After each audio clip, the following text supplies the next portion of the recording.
मुख्यमंत्री एकनाथ शिंदे दावोस दौऱ्यासाठी रवाना झाल्याची माहिती समोर येते। एकनाथ शिंदे यांचा 4 दिवसीय दावोस दौरा हा पार पडणार आहे आणि या दौऱ्यादरम्यान 3,10,000 कोटींचे करार हे केले जाण्याची शक्यता आहे। मुख्यमंत्री एकनाथ शिंदे दावोस दौऱ्यासाठी आता रवाना झालेले आहेत। एकनाथ शिंदे यांचा 4 दिवसीय दावोस दौरा हा पार पडतोय आणि दौऱ्यादरम्यान 3,10,000 कोटींचे करार हे केले जाणार आहेत।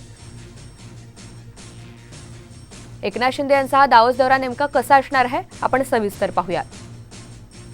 मुख्यमंत्री शिंदेंची ओमान, दक्षिण कोरिया, दक्षिण आफ्रिकेच्या मंत्र्यांसोबत चर्चा पार पडेल।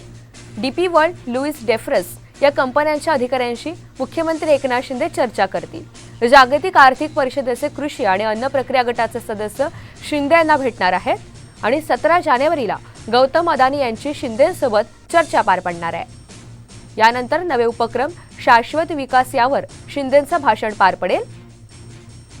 कृषी, अन्न सुरक्षा या विषयांवरील चर्चासत्रामध्ये मुख्यमंत्री एकनाथ शिंदे सहभागी होतील। स्विसच्या भारतातील राजदूतांसोबत देखील ते चर्चा करणार आहेत। 8 कंपन्यांसोबत सामंजस्य करार केले जाणार आहेत